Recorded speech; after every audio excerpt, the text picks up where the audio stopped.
സുഗമോദേവി സീരിയലിൻ്റെ ഏറ്റവും പുതിയ എപ്പിസോഡിൻ്റെ റിവ്യൂയിലേക്ക് എല്ലാ കൂട്ടുകാർക്കും സ്വാഗതം. ഹോസ്പിറ്റലിൽ എന്താ സംഭവിക്കുന്നത്, മാധവനിപ്പോൾ എങ്ങനെയുണ്ടെന്ന് അറിയാൻ ബെല്ലയ്ക്കാണെങ്കിൽ ഭയങ്കര ആഗ്രഹം. എങ്ങനെയെങ്കിലും ഒന്ന് പോയി തിരക്കി അറിഞ്ഞിട്ട് വരാൻ പറയുമ്പോൾ ഞാൻ ഈ കണ്ടീഷനിൽ ഹോസ്പിറ്റലിലേക്ക് ചെന്നാൽ ശരിയാവില്ല, അവരെന്നെ കണ്ടാൽ ശരിയാകില്ലെന്ന് പറയുമ്പോൾ ആര് കണ്ട അല്ല ബെല്ല, ദേവികയൊക്കെ നമ്മളെ തെറ്റിദ്ധരിച്ച് വെച്ചിരിക്കുമല്ലേ, അവർക്കൊന്നും ഇപ്പോൾ നമ്മളോട് വലിയ താല്പര്യമൊന്നുമില്ലല്ലേ, ഈ സാഹചര്യത്തിൽ ചെന്നാൽ ശരിയാകില്ലെന്നാണ് ഞാൻ ഉദ്ദേശിച്ചത്. അല്ലെങ്കിൽ തന്നെ അവിടുത്തെ എല്ലാ കാര്യങ്ങളും അറിയാൻ എനിക്ക് മാർഗമുണ്ടെന്ന് പറഞ്ഞപ്പോൾ ബെല്ല ചോദിക്കുന്നു, അത് പറഞ്ഞപ്പോൾ നിൻ്റെ മുഖത്ത് എന്താ ഒരു നാണം, അവിടെ ആരെങ്കിലും പരിചയമുണ്ടോ, അവിടുത്തെ ഡോക്ടറിനെയോ അല്ലെങ്കിൽ ഏതെങ്കിലും നഴ്സിനെയാണോ നീ സ്നേഹിക്കുന്നത്? അതൊന്നുമല്ല, മറ്റൊരാൾ വഴി ഞാൻ തിരക്കി അറിഞ്ഞോളാം. അതാരാ, പെണ്ണോ ആണോ? അതൊരാണാ എന്ന് പറഞ്ഞിട്ട് കെവിനാണെങ്കിൽ ശാരികയെ വിളിക്കുന്നുണ്ട്. ആ സമയം ബെല്ല കെവിൻ കുടിച്ച ചായക്കപ്പ് കഴുകാനായിട്ട് പോകുന്നു. ശാരികയെ വിളിക്കുന്നെങ്കിലും ശാരികയാണെങ്കിൽ ഫോൺ എടുക്കുന്നില്ല. ആ സമയം ശാരിക വല്ലാതെ ടെൻഷൻ അടിക്കുന്നത് കണ്ടിട്ട് ദേവിക ചോദിക്കുന്നു, ആരാ വിളിക്കുന്നത്? അതാരുമല്ല, ഇതൊരു റോങ് നമ്പറാന്ന് പറഞ്ഞിട്ട് ശാരികയാണെങ്കിൽ കോൾ എടുക്കുന്നില്ല. ശാരിക കോൾ എടുക്കാതിരിക്കുന്ന കാണുമ്പോഴേ കെവിന് കാര്യം മനസ്സിലാകുന്നു. കെവിൻ കോൾ കട്ട് ചെയ്യുന്നു. എന്നിട്ട് ഫോൺ എടുത്തില്ല, ഞാനിപ്പോൾ തന്നെ പോയി തിരക്കി അറിഞ്ഞിട്ട് വരാം എന്ന് പറഞ്ഞ് കെവിനും അങ്ങ് പോകുന്നു. അതേസമയം ഇവൻ എന്താ ഇങ്ങനെ വെപ്രാളപ്പെടുന്നതെന്നുള്ള ഒരു സംശയത്തിൽ ബെല്ല നിൽക്കുന്നുണ്ട്. അതേസമയം മുരളിയാണെങ്കിൽ മാധവേട്ടന് ബ്ലഡൊക്കെ കൊടുത്ത് വന്നിരിക്കുന്ന സമയം ഗിരീഷ് അങ്ങോട്ടേക്ക് വരുന്നു. ഗിരീഷിനോട് മുരളി ചോദിക്കുന്നു, ശരിക്കും പറഞ്ഞാൽ എന്താ മാധവേട്ടന് പറ്റിയത്? അത് സത്യം പറഞ്ഞാൽ ഞാൻ കള്ളമാണ് എല്ലാവരുടെയും പറഞ്ഞത്, മറ്റൊന്നാ ശരിക്കും സംഭവിച്ചേ, എന്താ ശരിക്കും നടന്നത്, എന്നോടെങ്കിലും പറഞ്ഞൂടെ എന്ന് പറയുമ്പം ഗിരീഷ് അത് പറയാൻ തുടങ്ങുന്ന അതേസമയം ദേവികയാണെങ്കിൽ അങ്ങോട്ടേക്ക് വരുന്നുണ്ട്. ഓഫീസിൽ അർജൻറ്റായിട്ടൊരു ഫയൽ റവന്യൂ മിനിസ്റ്റർക്ക് കൊടുക്കണം, അത് ഞാൻ പറഞ്ഞ് ഏൽപ്പിച്ചിട്ടുണ്ട്, അവിടെ ചെന്ന് കഴിഞ്ഞാൽ മതി.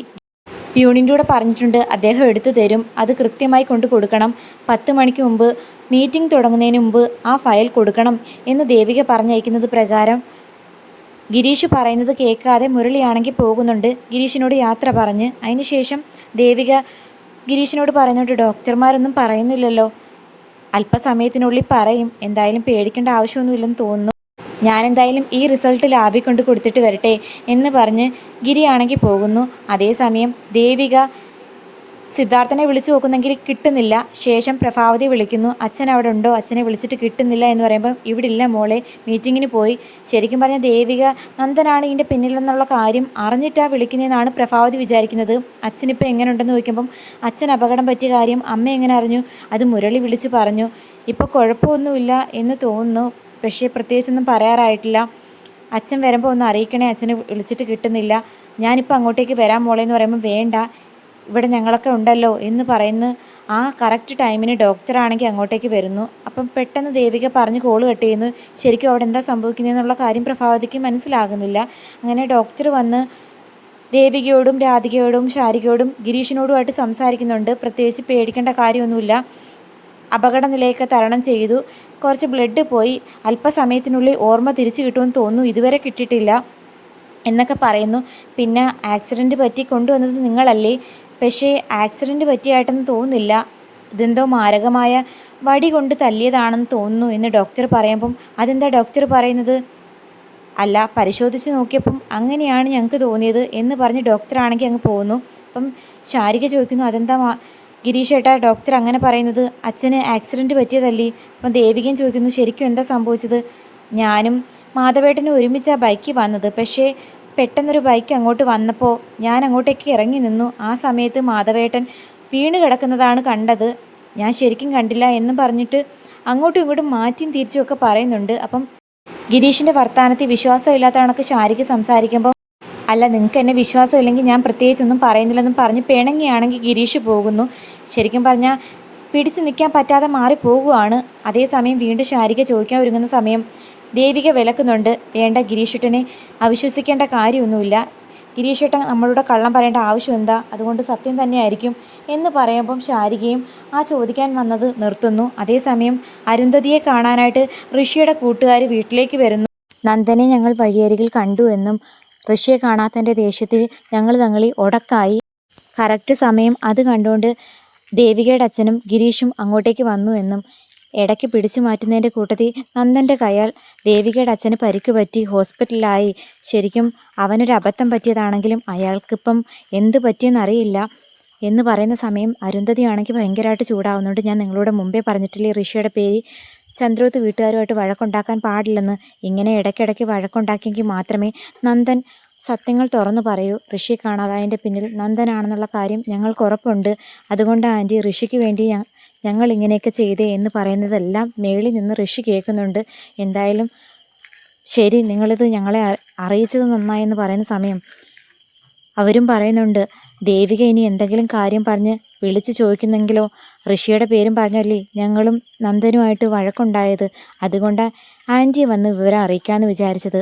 ആൻറ്റി ഒന്ന് കാര്യം അറിഞ്ഞിരിക്കുന്നത് നല്ലയാ എന്ന് വിചാരിച്ചിട്ട് വന്നതാ എന്ന് പറയുമ്പോൾ ഓക്കെ പറഞ്ഞ് വയ്ക്കുന്നുണ്ട്. അപ്പം ഇതെല്ലാം കേട്ടുകൊണ്ട് ഋഷി താഴേക്ക് വന്നിട്ട് അമ്മയോട് സംസാരിക്കാൻ ഒരുങ്ങുന്ന സമയം പെട്ടെന്ന് അമ്മ ഡോറ് വന്ന് ലോക്ക് ചെയ്തതിന് ശേഷം ഋഷിയോട് പറയുന്നുണ്ട്, ഡാ നീ കണ്ടോ നിൻ്റെ കൂട്ടുകാർ അമ്മ പറഞ്ഞ് കഷ്ടപ്പെടണമെന്നില്ല, ഞാനെല്ലാം കേട്ടു. ശരിക്കും പറഞ്ഞാൽ ആത്മാർത്ഥ കൂട്ടുകാരെന്നൊക്കെ പറയുന്നത് ഇത് തന്നെയാണ്. ഇങ്ങനെ കുറച്ച് പേരുണ്ടെങ്കിൽ നന്ദനാണെങ്കിൽ സമനില തെറ്റി നടക്കും. അങ്ങനെ സമനില തെറ്റി നടന്ന് ചന്ദ്രോത്ത് വീടെന്ന് പറയുന്ന കുടുംബം തന്നെ ഇല്ലാതാകും. അതാ എൻ്റെ ആഗ്രഹവും സ്വപ്നവും. അതിനിടയ്ക്ക് ആ ഗിരീഷ്, അവൻ ചന്ദ്രോത്ത് വീട്ടിൻ്റെ കാവലാളായിട്ട് കൂടെ നിൽക്കുന്നുണ്ട്. ദേവികയുടെ അച്ഛൻ അടി കിട്ടിയതുപോലെ ഗിരീഷിനും 2 കിട്ടണമായിരുന്നു. അയാൾക്ക് ഇത്തിരി അഹങ്കാരം കൂടുതലാ എന്ന് പറയുന്ന സമയം അരുന്ധതി പറയുന്നു, ഇത്തിരി കൂടുന്നുണ്ട് ഋഷി. നീ കാണിക്കുന്നതൊക്കെ ശരിയാണെന്ന് തോന്നുന്നുണ്ടോ? അപ്പം നിനക്ക് ഈ പ്രതികാരമൊന്നും നിർത്തണമെന്നൊരു ഭാവവും ഇല്ലേ? മിനിമം നിൻ്റെ കൂട്ടുകാരെങ്കിലും അറിയിക്കണം നീ ജീവിച്ചിരിപ്പുണ്ടെന്നുള്ള കാര്യം. അങ്ങനെ അറിഞ്ഞു കഴിഞ്ഞാൽ ശരിക്കും പറഞ്ഞാൽ നന്ദൻ പുകഞ്ഞു നടക്കണമെന്നുണ്ടെങ്കിൽ ആ ഒരു യാഥാസ്ഥിതികത എൻ്റെ കൂട്ടുകാരും ഉൾക്കൊണ്ട് ഞാൻ ജീവിച്ചിരിപ്പൂല, എന്നെ നന്ദു അപായപ്പെടുത്തിയെന്നുള്ള തോന്നലിൽ മാത്രമേ അവർ നന്ദനെ കാണുമ്പോൾ ഇതുപോലുള്ള സംഭവങ്ങൾ നടക്കൂ എന്നൊക്കെ പറഞ്ഞു നിൽക്കുന്നുണ്ട്. അതേസമയം ഹോസ്പിറ്റലിലെ കാര്യങ്ങൾ അറിയാൻ വേണ്ടി പോയ കെവിനെ നന്ദൻ വിളിച്ചിട്ട് ചന്ദ്രോത്തേക്ക് ചെല്ലുന്നു. അങ്ങനെ കെവിനെയും കൂട്ടി നന്ദു ആണെങ്കിൽ ഇസബല്ലെ കാണാനായിട്ട് വീട്ടിലേക്ക് വരുന്നു. എനിക്ക് എത്രയും പെട്ടെന്ന് ഹോസ്പിറ്റലിലേക്ക് ചെല്ലണം. ചിലപ്പോൾ ദേവികയും മറ്റുള്ളവരും എന്നോട് ദേഷ്യപ്പെടുമായിരിക്കും. എങ്കിലും എനിക്ക് അച്ഛനെ ഒന്ന് കണ്ടേ പറ്റൂ. ഞാൻ അറിയാതെ ചെയ്തു പോയ ഈ പാപം എനിക്ക് അച്ഛനെ കണ്ട് മാപ്പ് പറയണം എന്ന് പറയുന്ന സമയം നിൻ്റെ വിശാല മനസ്സുകൊണ്ട് നീ അങ്ങോട്ട് ചെന്ന് കഴിഞ്ഞാൽ അവിടെയുള്ളവർ നിന്നെ വലിച്ചു കീറി ശരിയാക്കും. അതുകൊണ്ട് നീ ഒരു കാരണവശാലും പോകരുത്. ഋഷിയുടെ പ്രശ്നമൊന്നും ഒഴിവാക്കി വരുന്ന സമയത്ത് നീ അടുത്ത പ്രശ്നത്തിലേക്ക് ചെന്ന് ചാടുവാണല്ലോ. നിൻ്റെ നന്മ ഉദ്ദേശിച്ച ഞാൻ ഈ പറയുന്നത് മനസ്സിലാക്കുന്നുണ്ടാ, നിനക്ക് പറഞ്ഞാൽ മനസ്സിലാകില്ലേ എന്നൊക്കെ പറയുമ്പോഴത്തേക്കും കെവിൻ ബെല്ലയോട് പറയുന്നുണ്ട്, നീ നന്ദനോട് ചൂടാവണ്ട. ഹോസ്പിറ്റലിലെ കാര്യം അറിയണമെന്നല്ലേ നിൻ്റെ ആഗ്രഹം. ഞാനിപ്പോൾ ചോദിച്ചറിഞ്ഞ് അറിയിക്കാം എന്ന് പറഞ്ഞ് ഫോണും എടുത്ത് പോകുന്നു. അതേസമയം അച്ഛൻ അപകടമൊന്നും പറ്റി കാണില്ലല്ലേ, അച്ഛൻ്റെ കാര്യം ഓർത്ത് എനിക്കാണെങ്കിൽ യാതൊരു സമാധാനവും ഇല്ലെന്നൊക്കെ പറഞ്ഞ് ടെൻഷൻ അടിക്കുന്നു. അപ്പോൾ കെവിനാണെങ്കിൽ ചെന്ന് ശാരികയെ വിളിക്കുന്നുണ്ട്. ശാരിക ഇത്തവണ കോൾ എടുക്കാൻ വേണ്ടി മാറിപ്പോകുന്നു.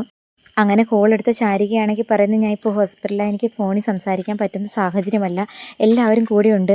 അപ്പം കെവിൻ പറയുന്നു, എനിക്കറിയാം, ഞാൻ എല്ലാം അറിഞ്ഞിരുന്നു. അച്ഛനിപ്പോൾ എങ്ങനെയുണ്ടെന്ന് ചോദിക്കുമ്പം കുഴപ്പമില്ല, ഡോക്ടർ വന്ന് പറഞ്ഞു കുഴപ്പമൊന്നുമില്ല, പക്ഷേ ഓർമ്മ വന്നിട്ടില്ല. അല്ല, അച്ഛന് വയ്യെന്നുള്ള കാര്യം കെവിൻ ചേട്ടൻ എങ്ങനെ അറിഞ്ഞു? എൻ്റെ വീട്ടുകാരും അടുത്ത ബന്ധുക്കളും മാത്രമേ ഈ സംഭവം അറിഞ്ഞിട്ടുള്ളൂ. പിന്നെ എങ്ങനെ കെവിൻ ചേട്ടൻ അറിഞ്ഞു? വാർത്തയിൽ പോലും ഇതൊരു ന്യൂസ് ആയിട്ടില്ല. പിന്നെ എങ്ങനെ അറിഞ്ഞു എന്നൊക്കെ ചോദിക്കുമ്പോഴത്തേക്കും അതൊക്കെ ഞാൻ അറിഞ്ഞു. ഓ, സംഭവം അറിഞ്ഞ് നന്ദേട്ടൻ മിക്കവാറും കെവിൻ ചേട്ടനെയും കൊണ്ട് വിളിച്ച് തിരക്കുമായിരിക്കും ഹോസ്പിറ്റലിലെ കാര്യം അറിയാൻ വേണ്ടി എന്ന് മനസ്സിൽ വിചാരിക്കുന്ന സമയം നന്ദനൊരു അബദ്ധം പറ്റിയതാണെന്ന് കെവിൻ പറയുന്നു. അപ്പം ശാരിക ചോദിക്കുന്നു, എന്താ പറഞ്ഞത്? എനിക്കറിയാം, ശാരികയ്ക്കും അവിടെ നിൽക്കുന്ന എല്ലാവർക്കും ഇപ്പം നന്ദനോട് തീരാത്ത വിരോധമാണെന്ന്. ദേവികയും നന്ദനും തമ്മിലുള്ള പ്രശ്നത്തിൻ്റെ പേര് മനഃപൂർവ്വം ദേവികയുടെ അച്ഛനെ അടിച്ചു എന്നായിരിക്കും എല്ലാവരും തെറ്റിദ്ധരിക്കുന്നത്. അതൊരു അബദ്ധം പറ്റിയതാ. നന്ദന് അറിഞ്ഞുകൊണ്ടല്ല മാധവേട്ടനെ തല്ലിയത് എന്ന് കേൾക്കുമ്പോഴത്തേക്കും ശാരിക ആകെ ഷോക്കാകുന്നു. അതായത് തൻ്റെ അച്ഛൻ്റെ അപകടത്തിന് പിന്നിൽ നന്ദനാണ് എന്നുള്ള ഞെട്ടിക്കുന്ന സത്യം തിരിച്ചറിയുന്ന ശാരിക ആകെ ഷോക്കായി നിൽക്കുമ്പോഴാണെങ്കിൽ കെവിൻ പറയുന്നു, അവിടെ ഉള്ളവരോട് സംസാരിച്ച് ശാരിക നന്ദൻ്റെ നിരപരാധിത്വം പറഞ്ഞ് മനസ്സിലാക്കണം, വലിയ പ്രശ്നത്തിലേക്ക് കാര്യങ്ങൾ കൊണ്ടുപോകരുത് എന്നൊക്കെ പറയുമ്പം ഞാൻ കോള് കട്ട് ചെയ്യുകയോ പിന്നെ വിളിക്കാം എന്ന് പറഞ്ഞ് ശാരിക കോള് കട്ട് ചെയ്യുന്നു. കോള് കട്ട് ചെയ്യാൻ വരട്ടെ, എനിക്ക് ചില കാര്യങ്ങൾ പറയാനുണ്ടെന്ന് പറയുന്നത് പോലും കേൾക്കാതെ ശാരിയാണെങ്കിൽ കോള് കട്ട് ചെയ്യുന്നു.